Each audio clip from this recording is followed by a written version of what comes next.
MS Excel के अंदर जब भी हम किसी स्प्रेडशीट के ऊपर वर्क कर रहे होते हैं, डेटा फिल कर रहे होते हैं, तो हमें नेविगेट करना पड़ता है स्प्रेडशीट के अंदर। इसका मतलब क्या है कि मान लीजिए हमें कुछ सेल्स को सिलेक्ट कर लेना पड़ता है या फिर किसी रो को, कॉलम को सिलेक्ट करना पड़ता है। सो ऐसे हमें स्प्रेडशीट के अंदर नेविगेट करना पड़ता है। सो वो कैसे करते हैं अब हम देखने वाले हैं। मान लीजिए कि आपको किसी रो को एंटायरली सिलेक्ट करना है, यानी कि पूरी की पूरी रो को आपको सिलेक्ट करना है। तो वो आप कैसे करोगे? आपको क्या करना है, सिंपली आपको जाना है उस रो के हेडिंग पर। अब मान लीजिए कि मुझे ये थर्ड रो जो है मेरी, उसे मुझे सिलेक्ट करना है। सो मैं क्या करूंगी, थर्ड रो के हेडिंग पर जाऊंगी और हेडिंग पर मैं क्लिक करूंगी। सो क्लिक करने के बाद आप यहाँ पर देख सकते हो कि हमारी जो थर्ड रो है वो पूरी की पूरी सिलेक्ट हो चुकी है। You can see. मान लीजिए कि आपको किसी कॉलम को सिलेक्ट करना है एंटायरली। सो उस कॉलम के आपको सिंपली हेडिंग पर जाना है। हेडिंग पर जाने के बाद आपको उस पर क्लिक करना है।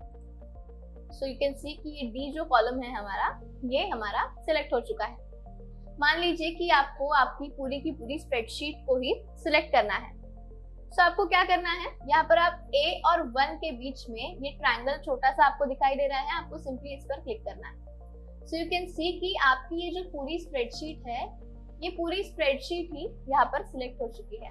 सो ऐसे हम हमारी पूरी स्प्रेडशीट को सिलेक्ट कर सकते हैं। अगर आपको शॉर्टकट की यूज करनी है तो वो भी आप कर सकते हो। सिंपली आपको Ctrl+A को प्रेस करना है। अब मान लीजिए कि मुझे मेरी स्प्रेडशीट के सबसे लास्ट कॉलम पर जाना है। सो उसके लिए मुझे Ctrl+राइट एरो की का यूज करना होगा। सो यू कैन सी कि हम सबसे लास्ट कॉलम पर आ चुके हैं। अगर हमें अगेन फर्स्ट कॉलम पर जाना है, सो हमें सिंपली Ctrl+लेफ्ट एरो की का यूज करना है। सो यू कैन सी कि हम हमारे पेज के बिगिनिंग पर आ चुके हैं। अब मान लीजिए कि मुझे जाना है हमारी लास्ट रो पर। सो उसके लिए हमें कंट्रोल प्रेस करना है और कंट्रोल के साथ डाउन एरो की को प्रेस करना है। So simply control and down arrow key. So you can see कि हम सबसे लास्ट रो पर आ चुके हैं। अगर आप मान लीजिए कि आपकी स्प्रेडशीट के ऊपर कहीं पर भी आप हो, किसी भी सेल पर, और अगर आपको आपके स्प्रेडशीट के बिगिनिंग में जाना है, यानी कि A1 सेल के ऊपर आपको जाना है, सबसे पहला सेल। सो आपको क्या करना है, सिंपली Ctrl+होम की जो है इसे प्रेस करना है। सो यू कैन सी कि आप कोई भी जगह पर अगर आपका कर्सर है या फिर आपकी सिलेक्टेड सेल है, सो आप अगर कंट्रोल और होम को एक साथ प्रेस करते हो, सो आप अपने स्प्रेडशीट के बिगिनिंग पर आ जाते हो। अगर मान लीजिए कि कुछ डेटा आपने सिलेक्ट किया है और उसके साइड का या उसके ऊपर का डेटा आपको सिलेक्ट करना है, तो आपको एरो कीज का यूज करना है और उसके साथ आपको कंट्रोल का यूज करना है। यानी कि अगर मान लीजिए कोई डेटा मैंने सिलेक्ट किया है और उसके राइट हैंड साइड वाला डेटा मुझे सिलेक्ट करना है उसी के साथ साथ, सो मैं क्या करूंगी, Ctrl+राइट एरो की का यूज करूंगी। ऐसे ही लेफ्ट एरो की, अप एरो की और डाउन एरो की का भी मैं यूज कर सकती हूँ। एमएस एक्सेल के अंदर हमारे पास 3 अलग अलग तरीके के कर्सर होते हैं। यहाँ पर ये जो फिलहाल आपको दिखाई दे रहा है, ये हमारा सिलेक्शन कर्सर है। इससे हम सेल्स को सिलेक्ट कर सकते हैं। ये बैंडेड की तरह दिखाई देता है। नेक्स्ट जो कर्सर है वो है मूव कर्सर, जिससे कि हम हमारा डेटा मूव कर सकते हैं। अब हम देखेंगे कि ये मूव कर्सर कैसे यूज किया जाता है। सो सिंपली अगर मैंने इस सेल के अंदर कुछ टाइप कर लिया, दैट इज ज्ञानी पंडित। सो अब ये सेल के अंदर मैंने ये डेटा टाइप कर दिया। अब इस डेटा को अगर मुझे किसी और सेल के अंदर मूव करना है, सो मैं मूव कर्सर का यूज करूंगी।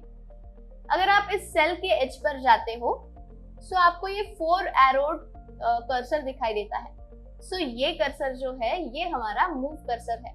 सिंपली ये जब कर्सर आपको दिखाई देगा, सो आपको इस पर क्लिक करना है और क्लिक करने के बाद आपको जहां कहीं भी इस डेटा को मूव करना है आप कर सकते हो। सो आप इसे ऐसे मूव कर दोगे। सो ये है हमारा मूव कर्सर। थर्ड जो हमारा कर्सर होता है वो है फिल कर्सर।